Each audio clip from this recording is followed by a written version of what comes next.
trouvé amusant ce que vous avez dit à la fin, où quand j'entendais parler du fait que l'Aristote d'un Kindi ou d'un Averroès, c'était un Aristote intemporel, divin, et donc il pouvait avoir toutes ces... Il pouvait du coup prendre aussi ses figures, puisqu'il n'était pas un personnage historique. Et c'est amusant, parce que alors du coup, on penserait que c'est celui-là qui serait dans un musée, parce qu'il y aurait trop de révérence.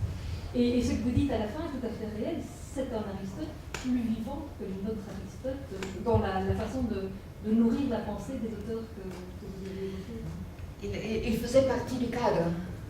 Il est entré dans le cadre. Oui, c'était un des leurs. Oui, pour nous, c'est comme... l'image du musée, pour moi, c'est la plus claire. Alors, il y a eu un moment où le vase François était utilisé pour le vin. On y mettait du vin dedans. Pour nous... Et nous ne pouvons faire autrement. Pour nous, Aristote, c'est ça. Aristote, pour Platon, Plotin, Empédocle, mais surtout les auteurs qui ont eu une postérité qui les a transformés. C'est pourquoi nous pouvons parler d'un Platon médiéval, d'un Aristote médiéval, c'est-à-dire qu'au fur et à mesure qu'ils continuent d'être vivants, ils se transforment. Mais ils continuent d'être vivants exactement parce qu'ils sont dépositaires d'une science. C'est la différence entre un manuel de chimie et l'histoire de la chimie. Et c'est un peu comme ça que je vois les choses. Alors pour eux, ils se sentaient libres. C'est pourquoi, quand ils faisaient ils ont fait des faux littéraires très évidents. La théologie d'Aristote, qui n'existe pas, visiblement, le livre des causes, qui a été attribué à Aristote très sciemment, d'une manière très consciente. Pourquoi ils le faisaient? Ils n'étaient pas des faussaires vulgaires. C'est parce qu'ils pensaient que normalement, Aristote, il aurait dû dire ça. Et donc, justement, ils ont trouvé la manière de lui faire dire ça. Alors, est-ce qu'il y a dans l'Assemblée des gens qui veulent poser des questions sur les points précis donnés ici, ou bien sur même d'autres questions, puisque nous pouvons profiter de la présence du professeur Dancona ce soir?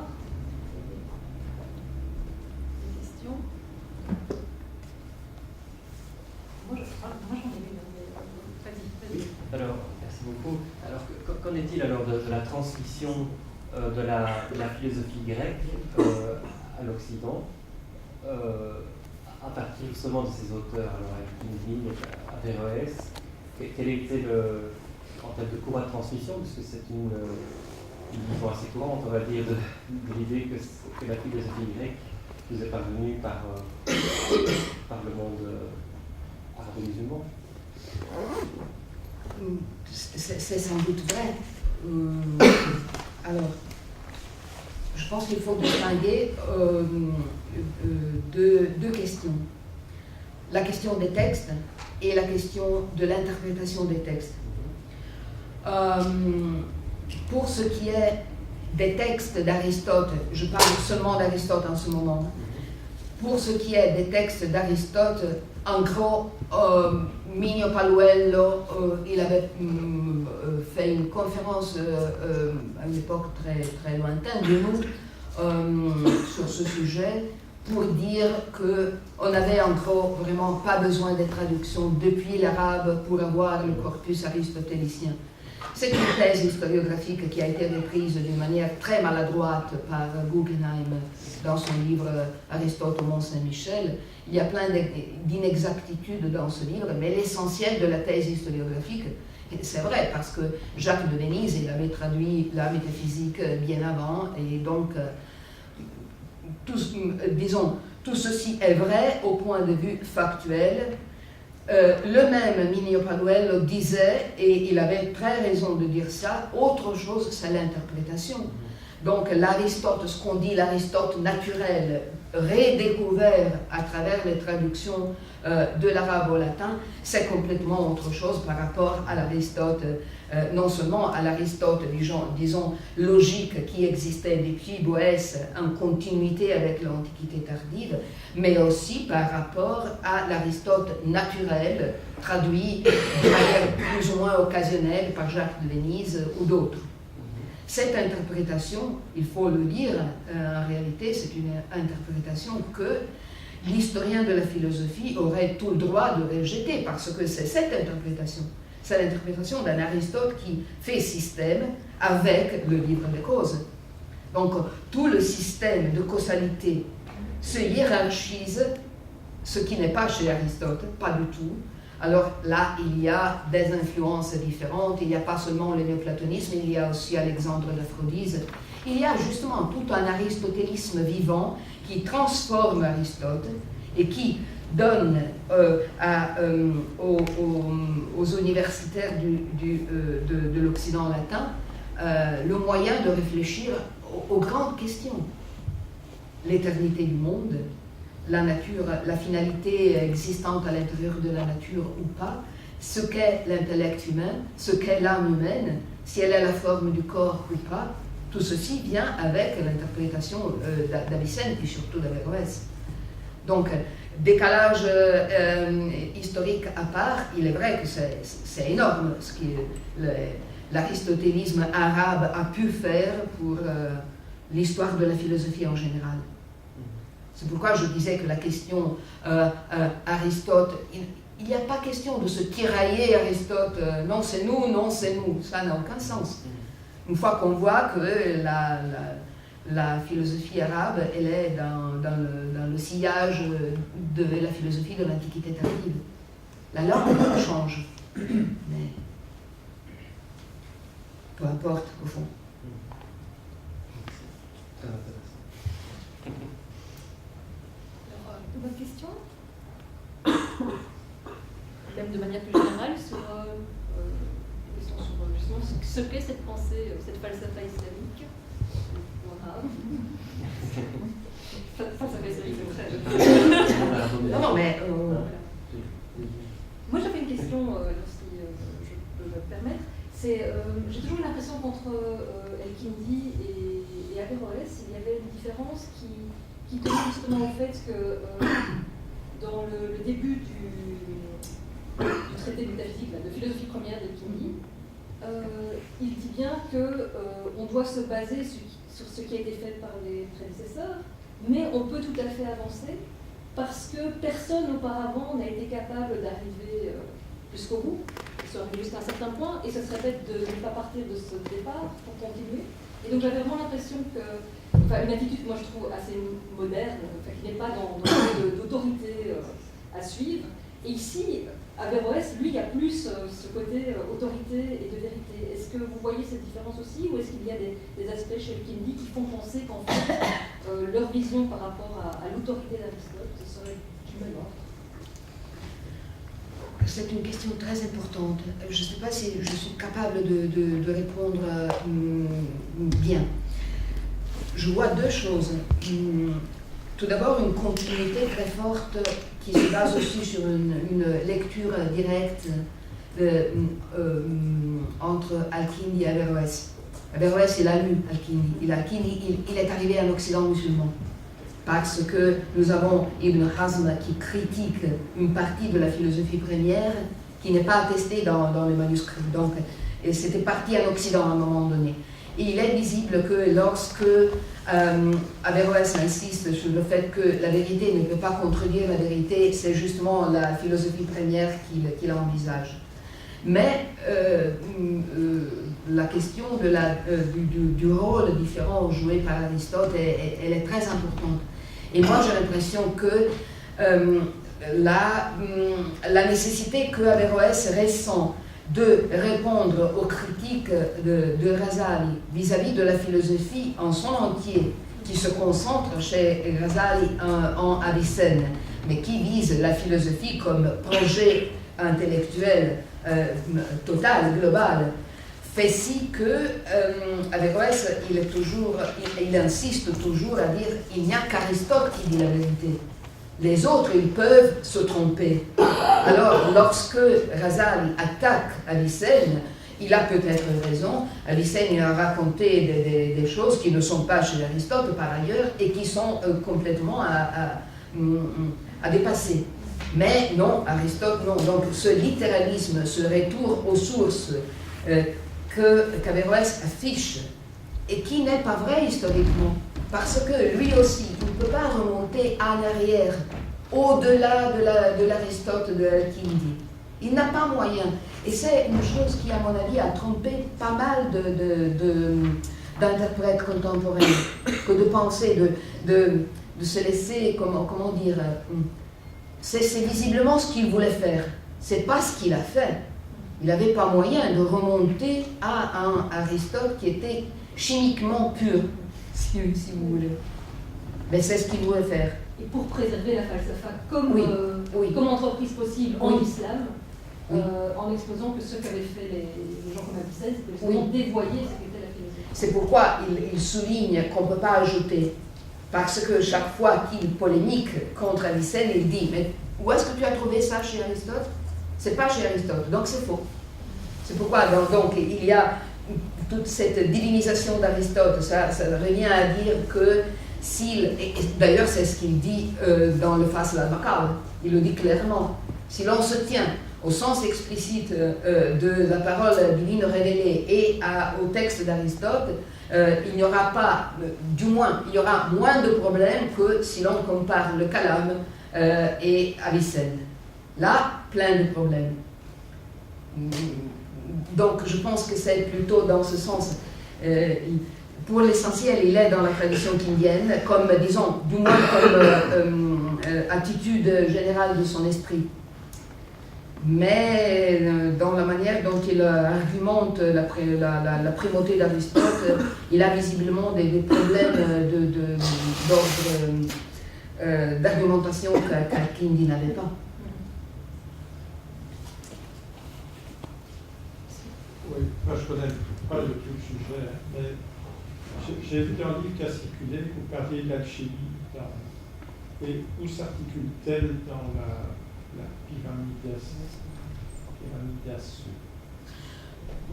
Très bonne question, parce qu'il y a donc plusieurs, si j'ai bien compris, il y a plusieurs systèmes des sciences en compétition. On pourrait dire, dans notre sens, quelque chose de comparable aussi pour la médecine. Ça, c'est le système des sciences universitaires, si vous voulez. Puis il y a les sciences pratiques. Les médecins, ils vont suivre ce parcours jusqu'à un certain point pour la logique et pour la physique. Puis ils vont laisser toutes les histoires sur l'âme, les substances séparées de côté. Et pour les sciences qu'on dit occultes, on dirait plutôt les sciences appliquées, comme c'était la chimie et l'alchimie, c'est comme statut épistémologique quelque chose de comparable, si je comprends bien. C'est-à-dire, c'est des choses qui ne rentrent pas dans le système alexandrin. Et il y a aussi des polémiques acharnées des uns contre les autres. Il y a aussi des polémiques, par exemple, des philosophes contre les médecins, et la polémique, par exemple, des médecins comme Rhazès contre les philosophes l'Aristote. Je veux dire, il y a des systèmes des sciences en compétition. Ça, on le sait très bien. Les sciences religieuses en compétition entre elles, les traditionnistes contre les juristes contre les théologiens contre tous, et tous contre les philosophes. Mais aussi, dans, disons, le monde des savants, il y a aussi des compétitions. Donc on ne peut pas penser que toute la science, pour ainsi dire, laïque ou non confessionnelle, elle soit une unité. J'ai un peu l'impression qu'il y a vraiment une compétition pour la... Ça c'est absolument clair dans le cas du adab, par exemple. Les lettrés, ils pensaient que les philosophes, ils ne savaient même pas écrire l'arabe. Et ils les attaquaient pas sur un point religieux, mais sur un point de style. Les grammariens, par exemple, ils n'en voulaient pas de cette langue barbare qui n'avait rien à faire avec l'arabe. Donc, j'ai l'impression que l'alchimie, elle échappe au système officiel, disons, des philosophes. Le système que les philosophes affichent, quitte à savoir si jamais ils ont pu pratiquer ça. On sait qu'il y avait un cercle d'aristotéliciens à Bagdad, à l'époque où il y avait sans doute déjà des sciences que nous on appellerait des sciences départementales, comme l'alchimie, et qui se faisaient leurs sciences à eux, et qui considéraient toute l'histoire du corpus javirien est là pour en témoigner, que les philosophes, ils étaient des exotériques. Ils ne connaissaient pas les sciences. Ils possédaient un peu des sciences des générations, et il va dans ce sens, un peu des sciences des éléments, mais rien de la science sacrée qu'ils pratiquaient. Donc je pense qu'il y a tout un panorama intellectuel beaucoup plus riche qu'on ne l'imagine. Nous, les historiens de la philosophie, je veux dire.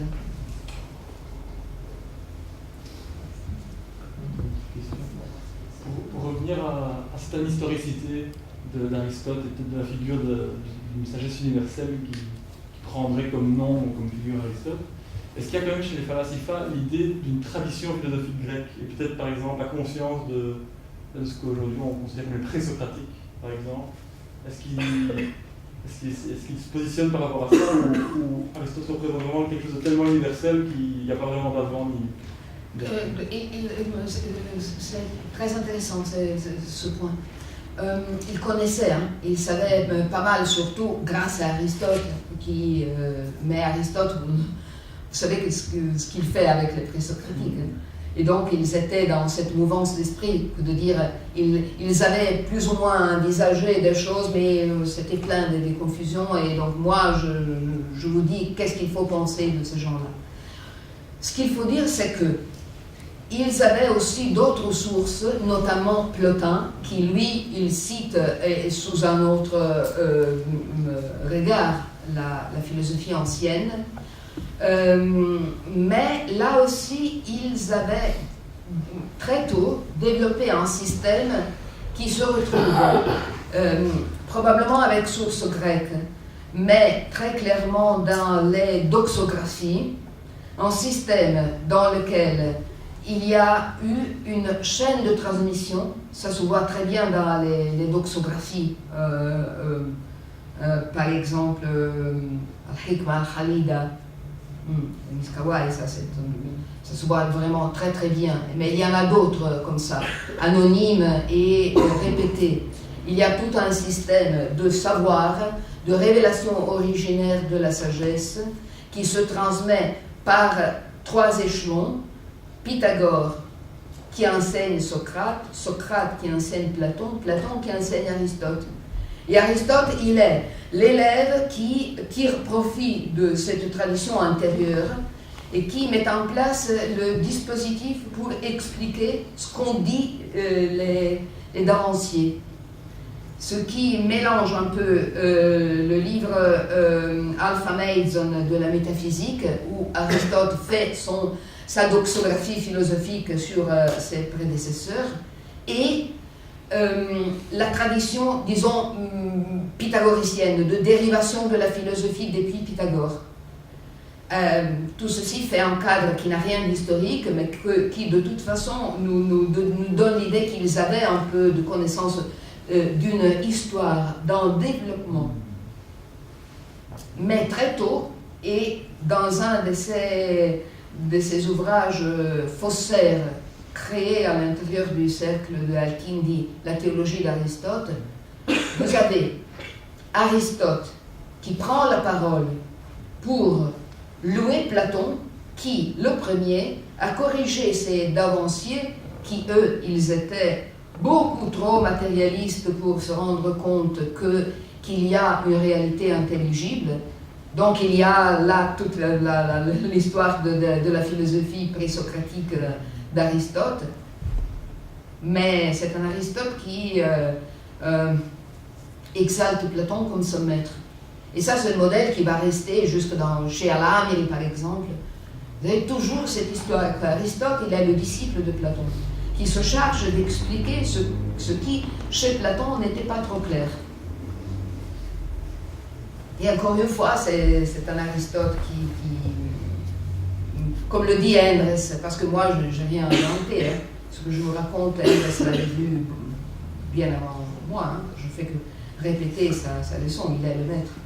Alors, non, c'est peut-être comme Aristote par rapport à Platon. Si, non, mais mais tu vois, c'est lui, il a inventé cette histoire de l'Aristote virtuel, non? C'est un mot très, très synthétique qui est très parlant.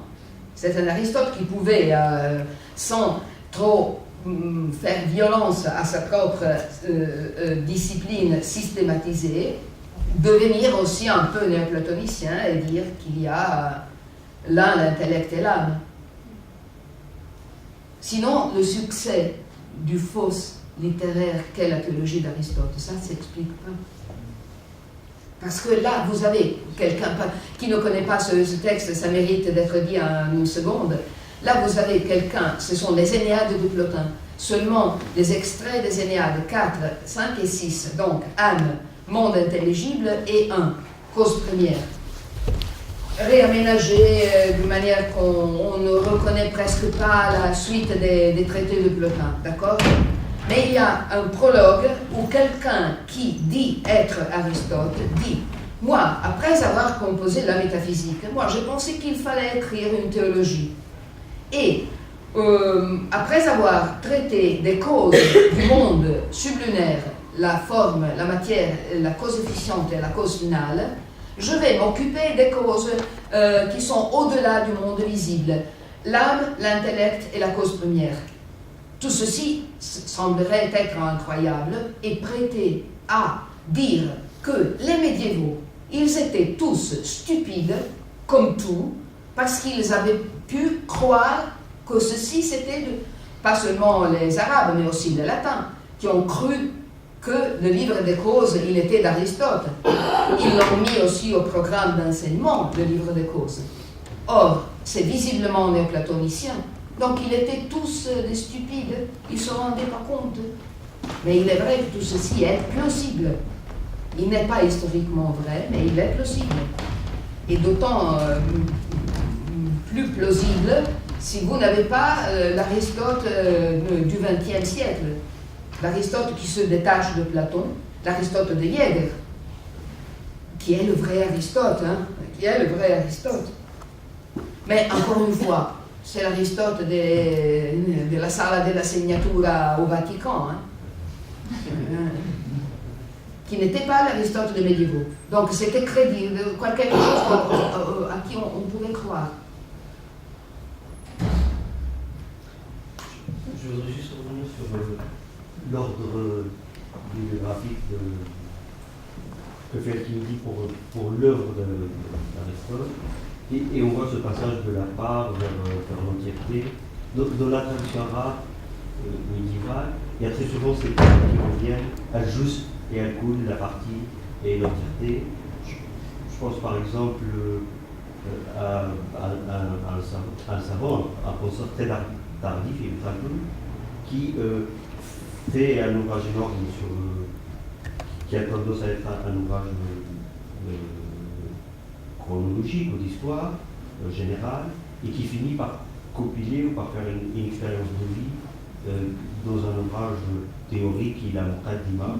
Donc, je pense à ce parallèle. Est-ce qu'il s'agit simplement d'une accumulation d'expériences humaines qui fait que on finit par arriver à une somme d'informations qui nous permet de théoriser, ou il s'agit d'une méthode qui va structurer la pensée médiévale musulmane? Est-ce que les deux peuvent exister aussi? Je ne suis pas compétente sur Ibn Khaldoun. C'est-à-dire, je ne sais pas si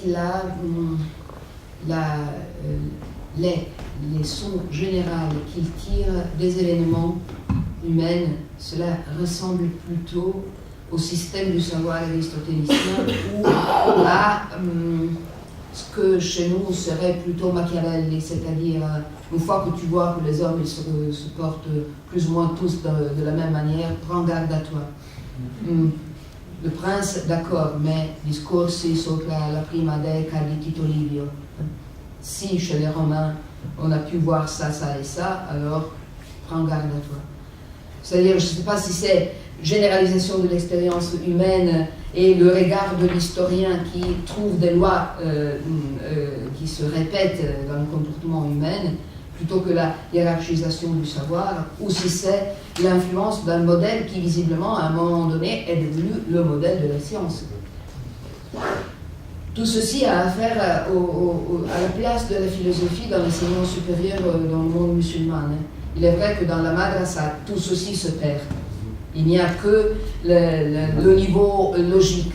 Donc tout ce qu'il y a comme construction d'un savoir organisé, je ne sais pas si ça passe dans l'intellectualité musulmane au-delà des réseaux minimes des philosophes. Parce que la continuité dont on vient de parler, c'est la continuité de la communauté des philosophes. Je ne sais pas s'il y a eu osmose. Ce que vous dites va plutôt dans le sens de l'osmose. Et c'est très intéressant. J'avais une dernière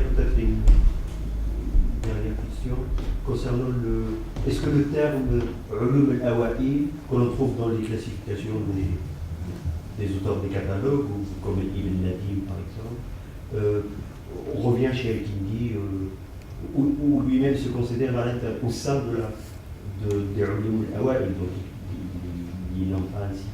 Je pense que c'est la même chose, sauf qu'il la nomme différemment. Et c'est une différence de terminologie, parce qu'à l'époque de Al-Kindi, c'était déjà dans les Mafatih al-Ulum, cette terminologie. C'est déjà l'époque d'Al-Kindi, cette histoire, cette différence des sciences des anciens et des sciences révélées aux religieuses.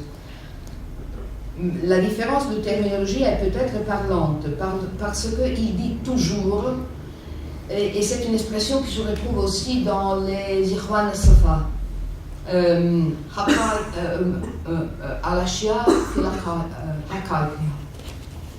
les choses dans leur vérité, ou les vérités au pluriel des choses. C'est-à-dire, c'est quelque chose c'est la science des choses qu'on connaît avec des moyens qui sont seulement humains, qui ne sont pas révélés, mais ce qui manque, c'est le caractère chronologique. Ce n'est pas les sciences des anciens par rapport aux sciences après le tanzil du Coran. C'est plutôt la science des choses dans leur vérité évidente pour tout le monde, qu'il y ait eu la révélation ou pas. Une science, disons, des choses qui sont là pour être examinées par l'intellect humain et sans connotation temporelle. Mais le contenu est le même, la distinction elle est la même.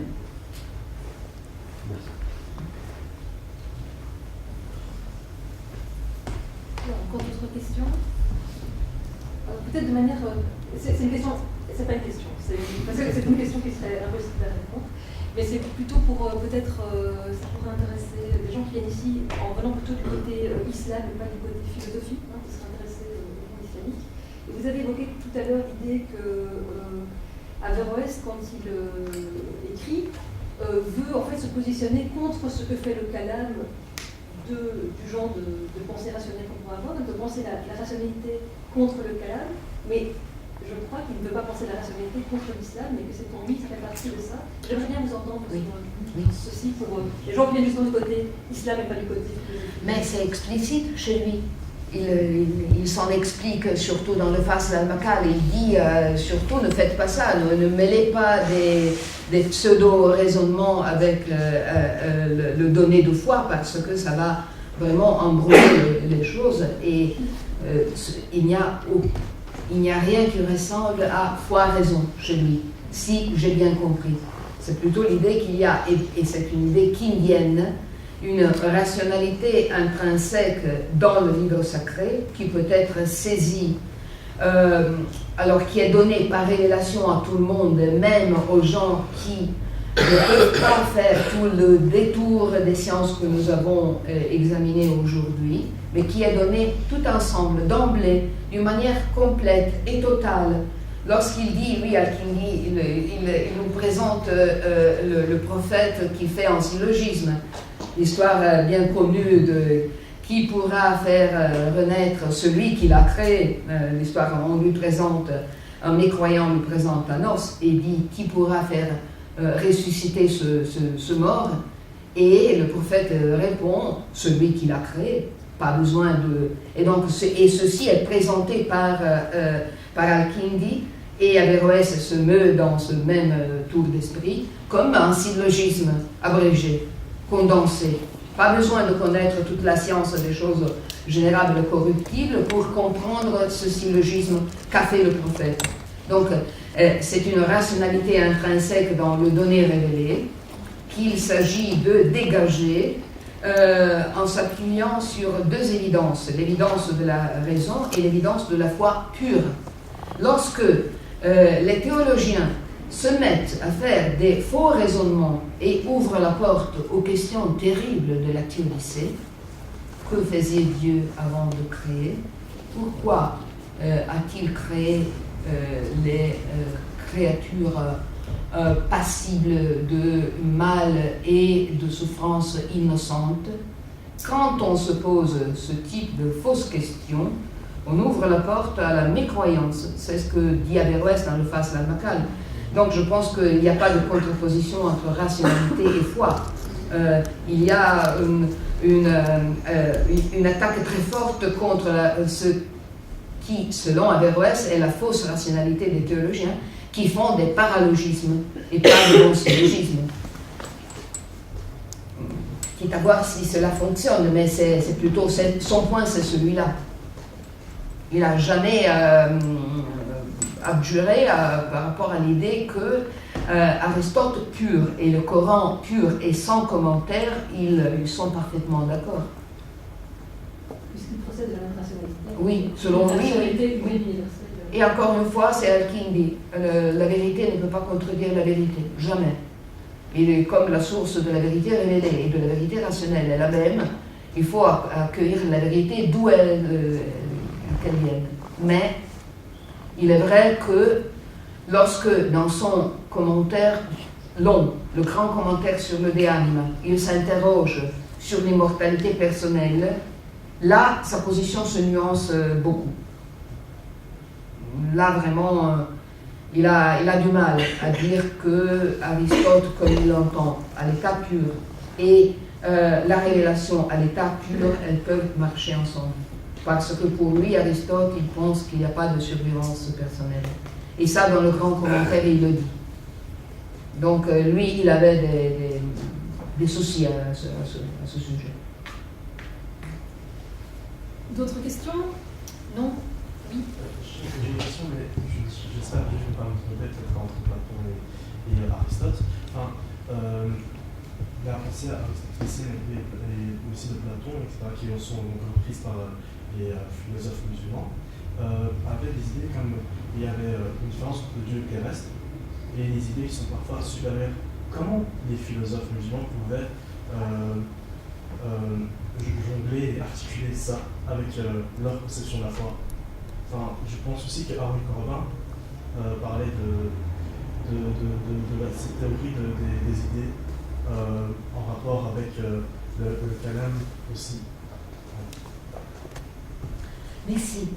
C'est une question très, très importante qui nous porte sur un terrain proprement métaphysique. Al-Farabi, il a essayé d'aborder cette question. Il est vrai que l'existence d'idées, donc réalité éternelle, subsistante et parfaitement existante à part soi, semble être un contraste avec la foi. Et il dit, mais êtes-vous sûr d'avoir compris bien ce que dit Aristote, ce que dit Platon à ce sujet? Ces idées, elles ne sont pas quelque part entre le ciel et la terre.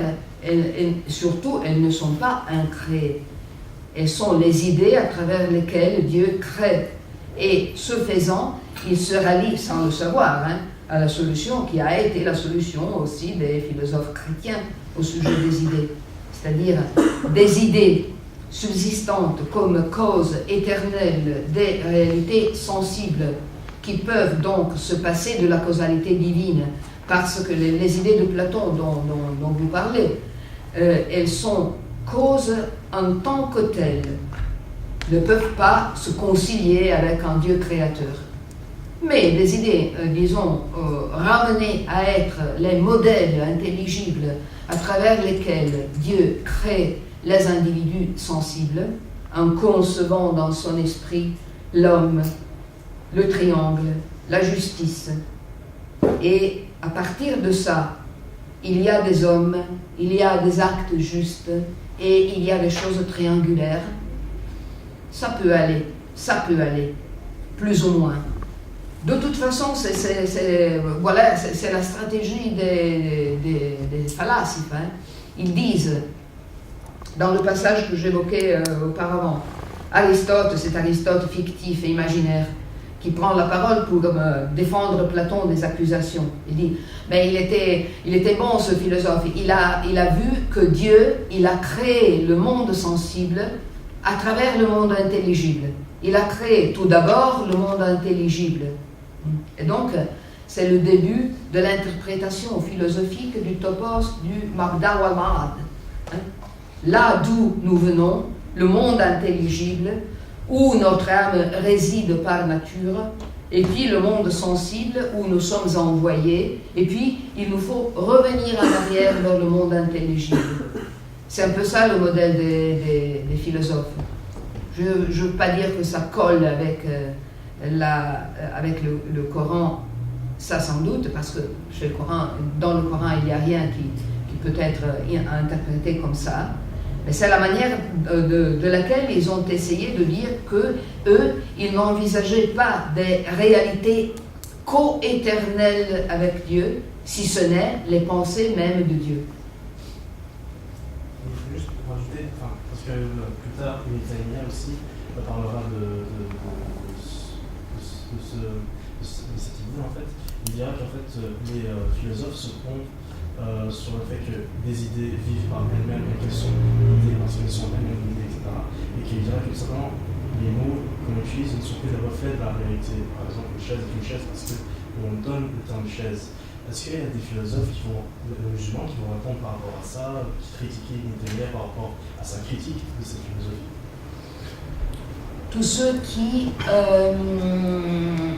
expliquent la logique aristotélicienne et notamment la doctrine aristotélicienne des concepts universels par le biais de l'Isagogèe de Porphyre, ils vont être alertés contre cette forme de nominalisme, c'est-à-dire que l'universel est un produit d'abstraction humaine et donc conventionnelle.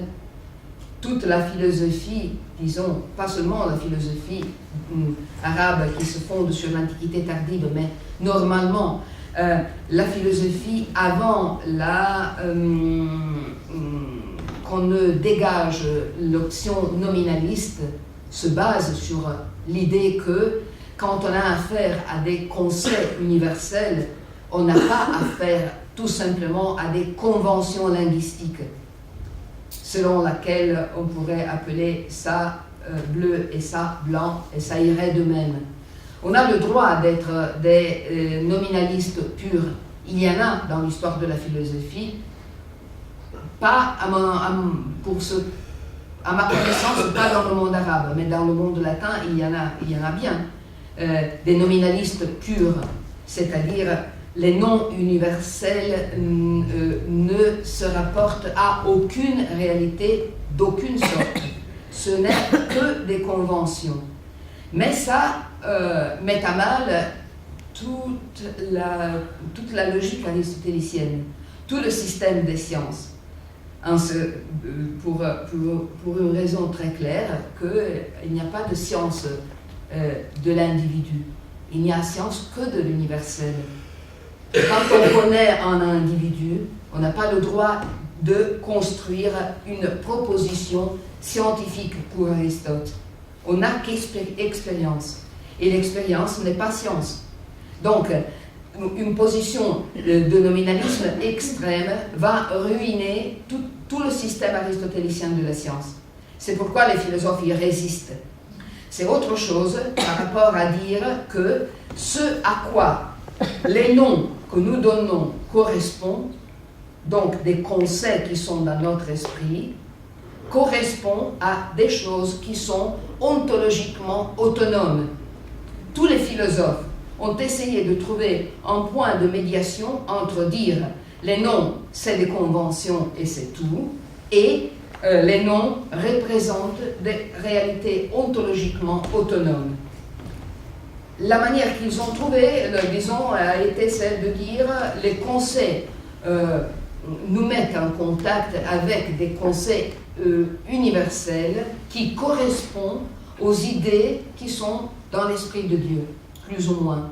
Et ceci en Occident comme en Orient. Mais c'est une réponse philosophique. Au fond, on pourrait dire, mais qui s'en fiche de votre, du critère aristotélicien de la science. On peut faire sens. Il y a un argument purement coranique chez Ibn Arabi à propos de ça, où il dit que le kun divin doit forcément s'adresser à quelque chose qui existe déjà.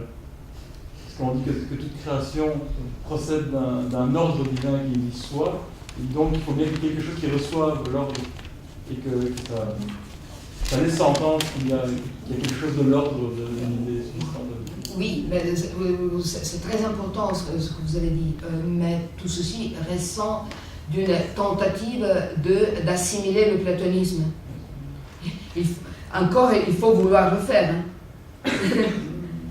Il faut vouloir qu'il y ait, disons, sauver l'intuition platonicienne qui fait si je peux dire que ça, c'est plus ou moins rectangulaire. Et ça aussi, c'est parce que quelque part, il y a un modèle qui est le rectangle qui me permet de dire que ceci et cela, même si au point de vue de l'expérience me donne des sensations complètement différentes au niveau couleur, poids, etc.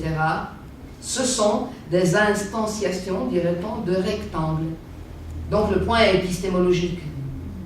Si on veut sauver le platonisme épistémologique, on a les moyens dans la tradition chrétienne comme dans la tradition musulmane pour le faire. Mais il faut le vouloir. Et ne pas vouloir avoir un monde justement d'atomes et d'instants du temps qui sont recréés au fur et à mesure selon la volonté divine. Ce sont deux approches différentes.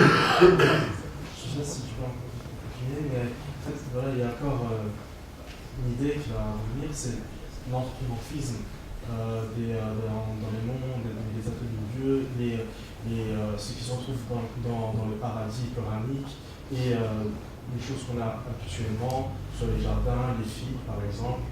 Et en tout cas, le monde islamique a tout le temps évité, quand on voit des rationalistes, après les mu'tazilistes, etc., qui arrivent, pour essayer d'éviter cet anthropomorphisme.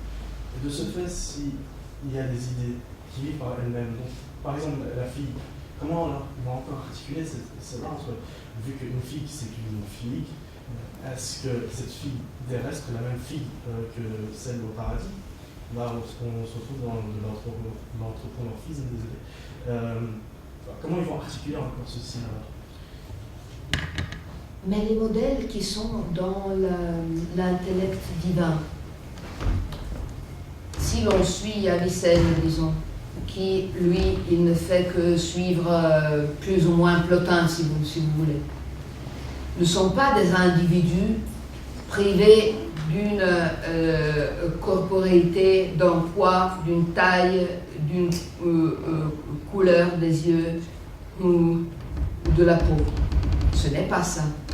C'est complètement autre chose. Lorsque Avicenne nous dit Dieu, bien entendu, il connaît, mais il connaît l'universel. Qu'est-ce qu'il nous dit au juste? Il ne va pas nous dire que Dieu connaît un individu humain qui n'a pas une histoire, un âge, qui n'est pas né quelque part. Non, c'est pas ça. Ce n'est pas un individu dépouillé de ce qui fait qu'il est cet individu-là. C'est la structure rationnelle, c'est-à-dire ce qui fait si que telle chose est ce qu'elle est.